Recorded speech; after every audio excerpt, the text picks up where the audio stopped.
कन्नौज का विकास आने वाले समय में बड़े पैमाने पर होगा। भारतीय जनता पार्टी ने 9 साल कन्नौज के विकास को पीछे धकेलने का काम किया है। नाम मात्र के लिए कुछ काम किया हो तो किया हो, लेकिन जो बुनियादी काम कन्नौज का शुरू हुआ था, उन तमाम कामों को भारतीय जनता पार्टी की सरकार ने रोका है। मैं आपके माध्यम से कन्नौज के एक एक कन्नौजवासी को मैं भरोसा दिलाना चाहता हूं कि जहां उन्होंने मुझे चुन करके उनकी सेवा करने का मौका दिया है, आने वाले समय में समाजवादी सरकार बनकर के देश का ऐतिहासिक विकास कन्नौज में समाजवादी लोग कर करके दिखाएंगे। हम जनता के बीच में लगातार रहेंगे। हम समाजवादी लोग मिलकर के कहीं किसी के साथ अन्याय होगा तो खड़े दिखाई देंगे। इधर सरकार शिक्षा कितनी जरूरी है आम लोगों के लिए, जनजीवन के लिए। एक विकास की सबसे महत्वपूर्ण कड़ी अगर कोई है तो वो शिक्षा है। उस शिक्षा पे हमला करने का काम भारतीय जनता पार्टी के लोग कर रहे हैं, और वो भी कहां की प्राइमरी एजुकेशन, बुनियादी एजुकेशन। सोचिए, पिछला चुनाव में यही तो कहते थे हम लोग कि संविधान खतरे में है। राइट टू एजुकेशन संविधान के तहत कानून है जिसमें हर एक को अधिकार मिला है कि उसकी पढ़ाई कराई जाएगी। Right to education, primary education. और जब ये संस्थान बंद होंगे तो सोचिए गरीब और खासकर पीड़ित परिवार के बच्चे कहां पढ़ने जाएंगे। हम अपने समाजवादी साथियों से कहेंगे कि एक एक गांव में टीम बनाएं। अपने जो पढ़े लिखे नौजवान हैं, पार्टी के समर्थक हैं या रिटायर्ड शिक्षक हैं, मैं उन सबसे निवेदन करूंगा कि पीडीए पाठशाला बना करके उन बच्चों को पढ़ाने का काम करें, उन बच्चों के भविष्य को सुधारने का काम करें। हम लोग बच्चों की पढ़ाई को खत्म नहीं होने देंगे, उनकी पढ़ाई को रुकने नहीं देंगे। हम समाजवादी लोग मिलकर के पीडीए पाठशाला चला करके बच्चों की पढ़ाई कराने का काम करेंगे। चरम सीमा पर भ्रष्टाचार है, चरम सीमा पर अन्याय है। हम और आप जहां बैठे हैं उसके बिल्कुल करीब कल रात भर मंत्री जी को और उनके तमाम सदस्यों को थाने में धरना देना पड़ा। सोचिए, डिप्टी सीएम गिड़गिड़ाए, उन्हें डपट खानी पड़ी, डपटे गए, तब जाकर के कुछ सुनवाई हुई है। सोचो, इस सरकार में जो सबसे प्रतिष्ठित लोग हैं उनकी कोई सुनवाई नहीं हो रही, तो गरीब की सुनवाई क्या होगी। लूट मची हुई है, जहां चाहो वहां आप देख सकते हो किस बड़े पैमाने पर भ्रष्टाचार है। उत्तर प्रदेश में हर जगह भ्रष्टाचार दिखाई दे रहा है, लूट मची हुई है। गायब हैं लोग, अभी तक तो लापता थे लोग लापता होते थे, जिनको कानून से अधिकार मिला है ढूंढने के लिए, वो भी गायब हैं। सोचिए, सुनने में आया पुलिस वाले भी गायब हो गए, लापता हैं, अपहरण हो गया, क्या हो गया कोई जानकारी नहीं है। पुलिस गायब है सरकार में। अभी तक तो अधिकारी गायब थे, फरार थे लोग, अंडरग्राउंड थे, अब पुलिस भी गायब है। सोचिए, और इनकी पोल कितनी खुल गई कुंभ में। ये बहुत सनातनी बनते हैं। भारतीय जनता पार्टी के लोग नकली हिंदू लोग हैं। अगर ये असली हिंदू होते तो कुंभ में जिन लोगों की जान गई है उनके परिवारों को मुआवजा देते, लेकिन उनको मुआवजा नहीं दिया इन्होंने। पुलिस के माध्यम से कुछ पैसा भिजवा दिया। सोचने की बात तो यह है कि आखिरकार वो पैसा किसका था, और वो भी कौन सा पैसा भिजवाया, काला धन भिजवाया। आखिरकार वो पैसा किसका था। इसलिए जहां महंगाई है, भ्रष्टाचार है, बेईमानी है, अन्याय है, चरम सीमा पर है, जनता इस बार इनको जीतने नहीं देगी। जनता तैयार है इनका हिसाब किताब करने के लिए। ये जो कन्नौज का विकास रोका है, बेरोजगारी बढ़ाई है, महंगाई बढ़ाई, भ्रष्टाचार बढ़ाया, इसका जवाब जनता देगी। गोरखपुर के द्वारा एक साथ हादसा होता है, व्यवस्थाओं पर सवाल उठते हैं, फिर 2 पुलिस अफसरों को सस्पेंड किया जाता है, इस पर क्या कहेंगे आप? सस्पेंशन कोई इलाज नहीं है। इनकी सरकार में किसी की सुनवाई नहीं है, इनके अपने लोगों को न्याय नहीं मिल रहा। मुझे डिप्टी सीएम डपटे गए, डपट पड़ी उन्हें। कभी कोई सोच सकता है कि इंस्टीट्यूशन में सबसे बैठे हुए लोग वो क्या कर रहे हैं? अपने विभाग पे ध्यान नहीं दे रहे हैं, कह रहे हैं समाजवादी लोग नमाजवादी लोग हैं। यही तो कहते हैं नमाजवादी लोग हैं। इनके पहले जो राष्ट्रीय अध्यक्ष बने और जो पहले प्रधानमंत्री जी बने, उनका नाम पता किसने प्रस्ताव किया था? सबसे पहले वो 5 बार के नवाजी थे, सुनने में आया है। स्वर्गीय पूर्व प्रधानमंत्री अटल बिहारी वाजपेयी जी जब राष्ट्रीय अध्यक्ष बनाए गए थे, उस समय उनके नाम का प्रस्ताव रखने वाले पहले व्यक्ति 5 बार के नवाजी थे। और भारतीय जनता पार्टी का जो राष्ट्रीय सम्मेलन हुआ था मुंबई में, जिसमें भारतीय जनता पार्टी का गठन हुआ, उस गठन के आयोजन में जो पैसा खर्च हुआ, वो भी एक बहुत बड़े पड़ोसी देश के जो प्रधानमंत्री बने कि राष्ट्रपति बने, वो आप जानकारी कर लेना, उन्हीं के परिवार के लोगों ने सबसे ज्यादा चंदा दिया। तो अब बताओ नवाजवादी कौन होगा? ये भारतीय जनता पार्टी के लिए केवल नफरत फैलाना चाहती हैं। ये नकली लोग हैं, इन नकली लोगों से बचाओ हम लोगों को। लेकर कोर्ट में रोक लगाई, इस पर क्या कहेंगे आप? मैं कोर्ट का धन्यवाद देता हूं और समाजवादी लोग गांव-गांव जाएंगे। अगर ये स्कूल बंद होते हैं तो पढ़ाएंगे, और समाजवादी सरकार बनेगी तो पुनः स्कूल और अच्छे स्कूल बनाए जाएंगे। भैया आपके मतदाता लिस्ट को लेकर काफी सवाल उठ रहे हैं, लेकिन सरकार उसको सही बता रही है, क्या कहेंगे? सरकार तो हेराफेरी करने वाली है। ये बीजेपी वालों को कैमरे से बड़ा डर लगता है, कैमरे से, सीसीटीवी से। याद कीजिए चंडीगढ़ में कैसे पकड़े गए थे वोट गड़बड़ करते हुए। और वोटर लिस्ट में हेराफेरी पहली नहीं है, पहले भी करते रहे हैं, लेकिन ये पकड़े गए। हम लोगों ने 18,000 वोट वो निकाले थे एफिडेविट के साथ, जो कभी इन्होंने डिलीट किए थे, जो वोट डाल नहीं पाए थे। खासकर उसमें समाजवादी पार्टी के पीडीए परिवार के लोग वोटर थे, उनके इन्होंने वोट डिलीट किए थे। हम लोगों ने एफिडेविट लगवा करके शिकायत की। और याद कीजिए एक बार फकीरेपुरवा हम लोग गए थे, वहां पर बीएलओ हेराफेरी कर रहा था। जब जानकारी दी कि वोट नहीं बन रहा है तो उस बीएलओ को सस्पेंड किया गया था। अगर आपको याद हो तो बताइए। बिजली व्यवस्था को लेकर इनके ही विभाग के मंत्री ने काफी प्रस्ताव लगाई। इनके मंत्री जो कह रहे हैं वो तो आप भी जानते हो। वो कह रहे हैं कि बिजली ना आए तो मंदिर में जाके घंटा बजाइए, पूजा पाठ करिए या भगवान का नाम लीजिए। तो अच्छी बात है, हम सब लोग भगवान का नाम लेंगे, भगवान का नाम लेंगे, जिससे ये सरकार चली जाए, तभी बिजली आएगी। जब ये सरकार जाएगी तब बिजली आएगी। सरकार जब जाएगी तब स्वास्थ्य सेवाएं और स्वास्थ्य अच्छा होगा हमारा आपका। भैया अमृताचार का एक बयान काफी वायरल हो रहा है, जिसमें उनके द्वारा कहा गया कि पहले बेटियों की शादी। मैं सभी संत स्वामियों से कहूंगा कि राजनीति में मत उलझो, क्योंकि देखिए एक मनु महाराज आए, सब गड़बड़ करा धरा उनका है। तो इसलिए मनु महाराज ने जो गड़बड़ किया उसको सुधारें, तब तो वो संत महान और प्रभु हमारे होंगे।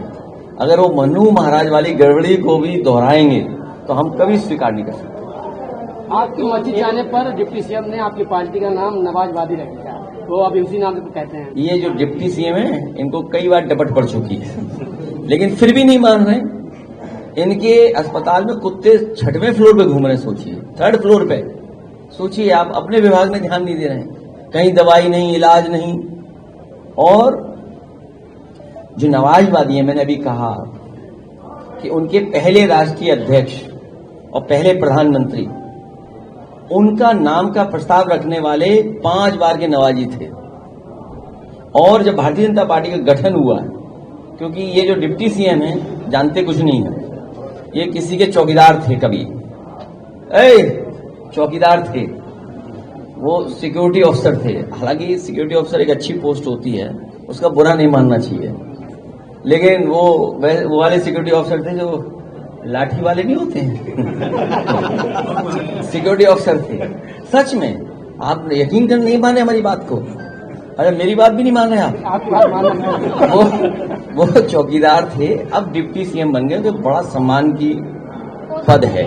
और उनके रिश्तेदार भी यहाँ पर हैं कन्नौज में भी रिश्तेदारी है उनकी, इसलिए उनको नवाजवादी नहीं बोलना चाहिए। और अगर नवाजवादी बोल रहे हैं तो जिस पार्टी में वो हैं उसके गठन में उनका जो आयोजन हुआ था अधिवेशन, उसमें पाकिस्तान के एक बहुत बड़े, वो राष्ट्रपति थे कि प्रधानमंत्री मुझे नहीं पता, उन्हीं के परिवार के लोग जो बम्बई में रहते हैं उन्होंने पैसा दिया था उस अधिवेशन के लिए। और ये अगर गलत बात हो तो बता दें हमें, अगर ये बात गलत है तो बता दें हमें। तो इसलिए इन सवालों पे नहीं बहस करनी चाहिए। अब देखिए कन्नौज में काऊ मिल्क प्लांट था, वो बंद कर दिया। परफ्यूम पार्क बंद कर दिया। सोचिए परफ्यूम पार्क अगर चले तो सोचो कितनों को लाभ मिलेगा, कितनों को नौकरी रोजगार मिलेगी। मक्का खरीदने की बात की थी। अब मुझे नहीं पता आप में से कितने लोगों ने देखा होगा कि मुख्यमंत्री यहीं से हेलीकॉप्टर से उड़े थे। इधर ही कहीं हेलीकॉप्टर आया था, मक्का खेत नहीं देख पाए। उन्हें लगा ही नहीं कि मक्का कन्नौज में होती है। पता नहीं कहां देख रहे होंगे, जब कन्नौज के ऊपर हेलीकॉप्टर निकला होगा तो पता नहीं कहां देख रहे होंगे वो। पूरी मक्का हमारी सड़कों पर सूखती रही, कहीं मक्का की खरीद नहीं हुई। अरे मंडी देख लो क्या हालत है। जो मंडी बनाई थी उसकी व्यवस्था खराब कर दी। आपका जो मेडिकल कॉलेज है वहां कैंसर का इलाज होता, आप किसी मोहल्ले में चले जाएं, बहुत सारे परिवार होंगे जिनके किसी को हार्ट की दिक्कत होगी, किसी को कैंसर की, किसी को किडनी की, किसी को लीवर की। इन चारों बीमारियों के लिए आपको न दिल्ली जाना पड़ता, न मुंबई, न कहीं, आपका इलाज यहीं पे हो जाता मेडिकल कॉलेज में। बताओ उसकी क्या दुर्दशा है। पैरामेडिकल में जो बच्चे 12th पास करके कन्नौज के हैं एडमिशन पा जाते तो नौकरी मिलती उनको, वो अच्छी नौकरी करते वो लोग, कोई गलत इंजेक्शन नहीं लगाते। सोचिए छिबरामऊ में की जान की गई गुप्ता परिवार की एक बेटी की, एक आया वार्ड बॉय कहीं से घूमता हुआ और इंजेक्शन लगा दिया उसने। बताओ यहाँ पैरामेडिकल है, अच्छी पढ़ाई होती है तो आपके पास अच्छा स्टाफ होता है मेडिकल का। तो किसी को हार्ट की दिक्कत होगी, किसी को कैंसर की, किसी को किडनी की, किसी को लीवर की। इन चारों बीमारियों के लिए आपको न दिल्ली जाना पड़ता, न मुंबई, न कहीं, आपका इलाज यहीं पे हो जाता मेडिकल कॉलेज में। बताओ उसकी क्या दुर्दशा है। पैरामेडिकल में जो बच्चे 12th पास करके कन्नौज के हैं एडमिशन पा जाते तो नौकरी मिलती उनको, वो अच्छी नौकरी करते वो लोग, कोई गलत इंजेक्शन नहीं लगाते। सोचिए छिबरामऊ में की जान की गई गुप्ता परिवार की एक बेटी की, एक आया वार्ड बॉय कहीं से घूमता हुआ और इंजेक्शन लगा दिया उसने। बताओ यहाँ पैरामेडिकल है, अच्छी पढ़ाई होती है तो आपके पास अच्छा स्टाफ होता है मेडिकल का, तो कहीं किसी की जान नहीं जाती। तो ये बंद कर दिया। बताओ स्टेडियम बंद कर दिए। आपका यहां पर सबसे अच्छा आलू का कारोबार करने के लिए बन रहा था, अल्कोहल, वोडका, वो कारखाना बंद कर दिया। कितना बताएं हम। बिजली कितनी आ रही है आप जानते हो। बिजली आने के साथ साथ बिल कितना आ रहा है बताओ। फकीरेपुरवा गांव है, उसमें कलाम साहब ने फ्री बिजली का इंतजाम किया था, हम लोग गए थे, उसमें उद्घाटन किया। बताओ उसकी सत्यानाश कर दिया इन्होंने। कैसे भाजपा ही हैं लोग, आंखें बंद करके चलते हैं ये लोग, नाक कान तो इनका पहले से बंद है, कुछ नहीं सुनते। एक सवाल है सर, एसआईआर को लेकर लोकसभा में भी प्रोटेस्ट चल रहा है और अभी विधानसभा बिहार में भी चल रहा है। कल लालू प्रसाद यादव जी को लेकर भी भाषा का वहां जो डिप्टी सीएम ने प्रयोग किया था, किस तरह से पूरे एपिसोड को देखते हैं आप लोगों की लगातार मांग रही है और तेजस्वी यादव भी कह रहे हैं अगर विपक्ष के साथ हो तो चुनाव का बहिष्कार करना चाहिए। भाजपाइयों की भाषा बहुत खराब है, और भाषा इसलिए खराब है कि भाजपाइयों का दिल बहुत खराब है, ये दिल से नफरत करते हैं। ऐसा कोई स्थान नहीं जहां पर हम लोग न गए हों, चाहे वो गिरजाघर हो, चाहे बौद्ध धर्म का हो, चाहे जैन धर्म का हो। यहाँ 13वें तीर्थंकर हैं आपके कैंपिल में, वहां गए हम मंदिर में। ये भाजपाई कभी अटल बिहारी वाजपेयी जी गांव में नहीं गए होंगे, बटेश्वर, वहां पर एक तीर्थंकर है जैन, 2 मंदिर बन रहे हैं, श्वेतांबर और पीतांबर, दोनों मंदिर होके आया मैं। तो हर स्थान को आए, लेकिन इन्हें नफरत दिखाई देती है। ये नफरत करने वाले लोग हैं, ये जनता समझ गई इनकी नफरत। इन्होंने नौकरी नहीं दी, रोजगार नहीं दिया, महंगाई बढ़ा दी। अच्छा विदेशों के सब दे दिया हमारा बाजार विदेशों को, और ये घबराए हुए हैं, इसीलिए वोटर लिस्ट में हेराफेरी कर रहे हैं। ये जो एसआईआर है, रिवीजन जो हो रहा है वोटर लिस्ट का, आप बताइए 8 करोड़ वोट, यानी पूरी वोटर लिस्ट बिहार की नई बन रही है। आजादी के बाद पहली बार ऐसा हो रहा है। और आधार ऐसा है, ये बीजेपी के पास कोई मशीन है, ये आधार तुरंत बना देते हैं 5 मिनट में। ये बीजेपी वालों में कोई मशीन है कि वोट जिस दिन पड़ता है उस दिन मशीन से ये आधार कार्ड बना लेते हैं, वोटर आईडी बनवा लेते हैं। आप सब जानते हो गुरसाई जो बनाए थे, बताओ 5000 इन्होंने आधार कार्ड बनाए। एक मशीन है इनके पास, भारतीय जनता पार्टी के पास एक फर्जी मशीन रखे हुए हैं। हम लोगों ने भी पता किया है, हम लोगों ने भी पता कर लिया वो मशीन कहां मिलती है। तो इस बार चुनाव में हम लोग भी वही भारतीय जनता पार्टी वाली मशीन खरीद के रखेंगे हर बूथ पर, और मशीन ऐसी होगी जो आधार भी बना देगी और वोटर आईडी भी बना देगी। ये हम नहीं कर रहे हैं, ये भाजपाइयों से हमने सीखा है। तो इसलिए हमारी एक सलाह है कि जिस तरीके से अमेरिका की बहुत मानते हैं भारतीय जनता पार्टी के लोग, अब इंग्लैंड की भी मानने लगेंगे जब से ये बाजार खुल गया है। अब तो पता है चीजें सस्ती हो गई। क्या सस्ती हुई? विस्की। कौन सी वाली? हाँ, स्कॉटिश। सबसे दुनिया में अच्छी जो विस्की मानी गई है वो विस्की सस्ती हो गई है। ब्लू लेवल, ब्लैक लेवल और एक और कोई लेवल होता है। सुनने में आया कि ब्लू लेवल सबसे महंगी होती है। तो अब भारतीय जनता पार्टी के लोगों को हम धन्यवाद देंगे कि उन्होंने ब्लू लेवल विस्की सस्ती कर दी है देश में। उनको बहुत बहुत धन्यवाद। ये चाहते हैं कि बीजेपी वाले खुद भी पिएंगे और को भी पिलाएंगे। आपने कहा, अरे रुक जाओ भाई। तो ये जो बाजार है, अमेरिका की कहना मानते हैं, ब्रिटेन का कहना मानते हैं। इसलिए हमारा एक सुझाव है कि जिस तरीके से ऐसे कार्ड बनते हैं जो नकली नहीं बनाए जा सकते हैं, जैसे अगर आप मेटल के कार्ड देखेंगे, अमेरिका की बड़ी बड़ी बैंकों के जो कार्ड हैं वो आप नहीं बना सकते। ये जो प्लास्टिक का कार्ड है आधार वाला, ये बीजेपी से बना लेते हैं, बीजेपी में मशीन है इसकी। तो हम चाहते हैं मेटल का कार्ड बने और ऐसा कार्ड बने आधार गरीबों का कि कोई नकली ना बना सके। कई बार नकली बना करके फंसा देते हैं, जमीनें लिखवा लेते हैं। आधार से जमीनें लिखवा ली लोगों ने, पता है, नकली बना करके टिकट बुक कर लेते हैं। अब बताओ, नकली आधार किसी बीजेपी वाले बनाया और हमारे कथावाचक को पकड़वा दिया, बताइए। हाँ, देखिए आप, ये सब बीजेपी वाले बनाते हैं आधार नकली। ये जो कथावाचक पकड़े गए हैं ना, ये बीजेपी ने कार्ड बनाया, वो आधार नकली बना के रख दिया वो जेब में। ये सच्चाई है। और नहीं मानते हो आप? गुरसाईगंज का वो वीडियो हमारे पास है और आपके पास भी होगा, कितने आधार कार्ड के साथ भारतीय जनता पार्टी के लोग पकड़े गए थे। अब इस पर कुछ नहीं बोलेंगे भारतीय जनता पार्टी वाले लोग। इसलिए हमारा यह है मानना कि बाइकआउट नहीं होना है। हम सब लोग मिलकर के भारतीय जनता पार्टी को हराएंगे। चुनाव बाइकआउट नहीं, हम सब लोग मिलकर के भारतीय जनता पार्टी को हराएंगे। धनखड़ जी के इस्तीफे को स्वास्थ्य कारण बताया जा रहा है, वहीं कई अन्य चर्चा भी आप। देखिए, स्वास्थ्य अच्छा है खराब है ये तो अब नहीं जानते हम लोग, लेकिन जो उनके साथ व्यवहार भारतीय जनता पार्टी कर रही है, भारतीय जनता पार्टी ऐसी ही है। जब तक लाभ मिल रहा है किसी व्यक्ति से, किसी चीज से, तो भारतीय जनता पार्टी उनके साथ है। अब तो लोग जान गए, भाजपा ही जान गए कि भाजपा भी उनकी सगी नहीं है। भाजपा ही जान गई ये बात। आप जानते हो जाने कितने जीएसटी छापे पड़े कन्नौज में, इत्र कारोबारी सब जानते हैं। अभी जो हाल में थाने पर जो धरना हुआ, भाजपाई ही जानते हैं कि भाजपा उनकी सगी नहीं है अब। इसलिए भाजपाइयों का बहुत बुरा होने जा रहा है। वो वोट से नहीं, लाखों वोट से हारेंगे।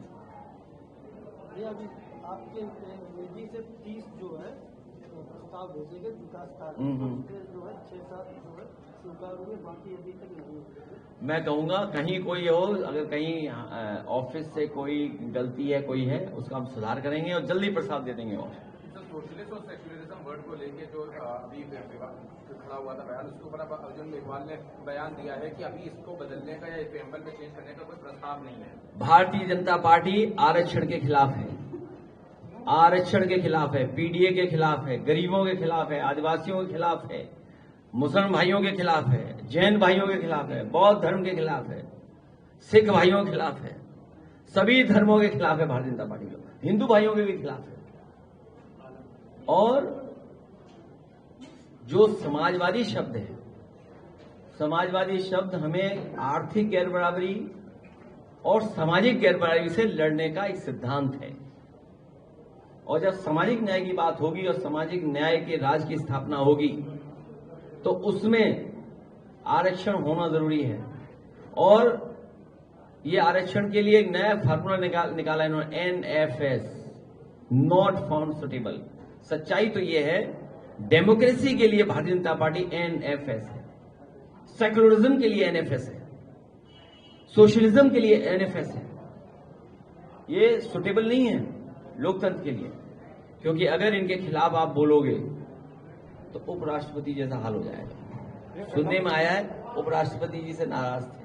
और अगर स्वास्थ्य की बात है तो आजकल तो जमाना ऐसा है सोशल मीडिया का, और भारतीय जनता पार्टी के लोग बहुत दिखावा करते हैं कि किसी का हालचाल लेने जाते हैं तो फोटो डालते हैं। बताओ, उपराष्ट्रपति बीमार हैं, एक भी भाजपाई उनसे मिलने नहीं गया, उनका स्वास्थ्य के बारे में चिंता नहीं करने गया, उन्होंने फोटो खिंचा के डाली। उन्होंने कम से कम मिलके आते और फोटो खिंचा के डालते सोशल मीडिया पे। हम लोग भी जानते हैं कि भाजपाई लोग जा रहे हैं उनके स्वास्थ्य के बारे में पूछ रहे हैं। आपने आलू किसानों के ऊपर कन्नौज में एक चिंता जताई थी, जिसके लिए उनके व्यापार को बढ़ावा देने के लिए आलू मंडी का निर्माण किया था। अब आलू की दुर्दशा जो है कहीं ना कहीं खस्ता हाल है, उस पर मैं काश्तकारों से और कोल्ड स्टोर के भाइयों से कहना चाहूंगा, इस भाजपा को हटाओ, तभी आलू की कीमत मिलेगी, आलू का कारोबार आगे बढ़ेगा और कन्नौज का विकास हम लोग और बड़े पैमाने पर करेंगे। जिस तरीके से किया है कन्नौज का विकास, अगली बार सरकार बनेगी तो यहाँ के नौजवानों को नौकरी, रोजगार और किसानों को लाभ देने का काम हम लोग करेंगे। और स्वास्थ्य और शिक्षा में विशेष, और साथ ही साथ खेल को लेकर के भी हम लोग अच्छे काम करेंगे, जिससे यहाँ की प्रतिभा दुनिया में नाम कमाए। सर, एजुकेशन सेक्टर की बात करिए, आपके पास राजस्थान में प्राइमरी स्कूल की बिल्डिंग गिर जाती है, 6 बच्चे अब तक मारे जा चुके हैं और घटना में प्रिंसिपल मंत्री का कहना यह है कि इतने जर्जर स्कूल को हम बना नहीं सकते। ये पहले कभी किसी जमाने का बना हुआ स्कूल होगा जिसकी देखभाल नहीं की, जिसकी वजह से ये छत गिरी है। और भाजपा की सरकार पिछले कई वर्षों से वहां पर है, पहले भी रही है, दिल्ली की सरकार भी उन्हीं की है। आखिरकार कैसा इंफ्रास्ट्रक्चर बना रहे हैं? वो तो चलो पुराना बना हुआ है, यहां नई टंकियां गिर रही हैं। जुलाई की टंकी अभी गिरी नहीं, अप्रैल में गिरी पानी की टंकी नई बनी हुई, मई में गिरी, जून में गिरी, जुलाई और अगस्त की अभी गिरेगी, तब हम आपको बताएंगे जहां पे पानी की टंकी गिरी। और अरे हाँ, कन्नौज का सोचिए, ओ हो, मैं धन्यवाद देता हूं। क्या रेलवे स्टेशन बन रहा था बताइए, आज के जमाने में। बताओ, बांस की बल्ली से छत लगा रहे थे, बांस की बल्ली से, और सब भाजपाई ठेकेदार थे उसमें, ये पता है आपको? वो भाजपाई लोग नाश्ता पानी ले लेते, इसलिए बेचारे बल्ली लगा रहे थे, क्योंकि अगर उन्हें स्टील का या स्कप फोल्डिंग जो दूसरी वाली लगती है, जो नई आती जमाने में, स्टील की बोलते हैं उसे, लोहे की, तो जो लोहे की लगाते हैं उसका तो इन्होंने नाश्ता ले लिया, तो बेचारा ठेकेदार करे क्या? तो मुनाफा तो उसे कमाना ही है, तो इसलिए बांस बल्ली से बताओ छत जोड़ रहा था, बताइए कन्नौज। और मैंने ये लोकसभा में सवाल उठाया था, सुनिए, लोकसभा में सवाल उठाया था मैंने स्टेशन को लेकर के, और हमारे मंत्री जी ने आश्वासन दिया है, उनकी जानकारी में आया है, जिस तरह से देश की राजधानी कन्नौज रही है, महादानी सम्राट हर्षवर्धन का ये शहर रहा है, इसका रेलवे स्टेशन वर्ल्ड क्लास बनना चाहिए। जिस तरीके से एक्सप्रेस वे वर्ल्ड क्लास है, यहाँ का मेडिकल कॉलेज बहुत अच्छा वर्ल्ड क्लास है, पैरामेडिकल वर्ल्ड क्लास बनाएगा, जहां पर हम लोग वॉशरूम करने जाते हैं, जो वे साइड एमिनिटी बनी है वो वर्ल्ड क्लास है। तो हम कहेंगे कि बीजेपी के लोग भी वर्ल्ड क्लास बनाएं, नहीं तो समाजवादी सरकार आएगी तो वर्ल्ड क्लास रेलवे स्टेशन बनवाने का काम करेंगे। और अभी लोकसभा में जिस दिन मुझे मौका मिलेगा उस दिन फिर हम वर्ल्ड क्लास रेलवे स्टेशन की मांग करेंगे। जो कंपनी कन्नौज में काम करेगी वही कंपनी फरीदाबाद में वर्क कर रही है। नहीं, वो भारतीय जनता पार्टी का मित्र कंपनी है। ये जो मित्र कंपनी है भारतीय जनता पार्टी की, ये केवल नाश्ता पानी खाते हैं उनके संग, इसी वजह से ठेकेदार क्या करे उसमें? ठेकेदार से जब दाना पानी लोगे, आप चाय नाश्ता लोगे, तो क्या गुणवत्ता देगा? इसीलिए क्वालिटी से कंप्रोमाइज हो रहा है, क्योंकि भाजपाई लोग नाश्ता पानी लेते हैं। और आपको तो सब पता होगा सप्लाई कौन कर रहा था मटेरियल की? बताओ भाजपा ही थे कि नहीं थे उसमें? सब जानते हैं, सब हमारे पत्रकार साथी सब जानते हैं। स्टेडियम तो नहीं बन पाया। अब सरकार बनेगी तो बनाएंगे। सर, आज भी इसी के क्षेत्र में उत्तर प्रदेश सरकार का कहना यह है कि जो भी लेबर या जो किसान है उनकी जो मिनिमम वेज है उसमें डबल कर दी है। देखिए, मिनिमम वेज डबल करने के साथ साथ पैदावार भी डबल करें, उनकी मूल्य दें, पैदावार का मूल्य। हमारा किसान तभी खुशहाल होगा जब उसके आय बढ़ेगी, पैदावार की डबल करेगी। ये अच्छी बात है मजदूरों की बढ़ाई, लेकिन मजदूरों के साथ किसान को भी देखभाल करना है। अगर किसान की नहीं आप कीमत दोगे तो वो मजदूरी कहां से देगा बताओ? उसको मजदूर नहीं मिलेगा। इसलिए सरकार की जिम्मेदारी ये बनती है कि हमारे किसान की भी आय बढ़े, उसकी पैदावार की कीमत बढ़े। अच्छा भैया, आप पहले 6 तारीख आपकी, दूसरी 6 तारीख आएगी, अब कब क्या करना है? अरे आपने कहा 6 तारीख के बाद हम बुलाएंगे, अच्छा। दूसरी 6 तारीख आएगी। नहीं, ऐसे नहीं। एक काम कर लेते हैं, रुक जाइए, कन्नौज के हम सब पत्रकारों को अलग से बुलाएंगे, ठीक है? बहुत जल्दी बुला लेंगे। नहीं, अगली बार बुला लेंगे। हम बुला लेंगे। अच्छी सवाल और हाँ, जिस तरह से विपक्ष जो है भारतीय जनता पार्टी पे नफरत की राजनीति का आरोप लगाता है, तो विपक्ष किस तरह से प्रयास करेगा नफरत को खत्म करने के लिए? ये पीडीए है, नफरत खत्म कर देगा। पीडीए दूरी खत्म कर देगा। पीडीए और आस्था, ये जो सवाल कर रहे हैं कि धार्मिक स्थान, कोई भी आस्था होती है वो लोगों को जोड़ती है। आस्था का रास्ता जोड़ने का होता है, और जब भी कोई जोड़ने की बात करेगा तो भारतीय जनता पार्टी को बड़ी चिढ़ होती है, नफरत होती है। ये दो भाई अगर एक साथ बैठ जाएं तो भारतीय जनता पार्टी को बड़ी बुराई लगती है, चिढ़ होती है कि बताइए साथ कैसे हैं लोग। तो ये चिढ़ वाले लोग बहुत ज्यादा कामयाब नहीं होंगे। ये एनएफएस, नॉट फाउंड सुटेबल, 10 साल में ये हम लोगों को पता लग गया है कि Bharatiya Janata party not found suitable for secularism, not found suitable for democracy, not found suitable for socialism, not found suitable for बिजली महंगी कर दी इन्होंने, नॉट फाउंड सुटेबल फॉर हमारे बच्चों के भविष्य के लिए। किसी लोग को रोजगार नौकरी नहीं दी, बताइए आप। इसलिए बीजेपी सरकार ही नॉट फाउंड सुटेबल है, और जब बीजेपी हटेगी तो एनएफएस भी हमेशा के लिए नौकरी से हट जाएगा। 27 में अगर सरकार बनती है तो क्या बिजली कितने यूनिट माफ करेंगे? अभी देखाइए, कन्नौज में जो कलाम साहब का गांव था जहां हमने उद्घाटन किया था, फ्री बिजली मिलती, इसीलिए उत्तर प्रदेश में कई जगह फ्री बिजली का इंतजाम किया था। और हम लोग बिजली भी बनाएंगे और सस्ती बिजली कराएंगे, और अगर हमें गरीबों को फ्री बिजली भी देनी पड़ेगी, गरीबों को, तो हम लोग पीछे नहीं हटेंगे।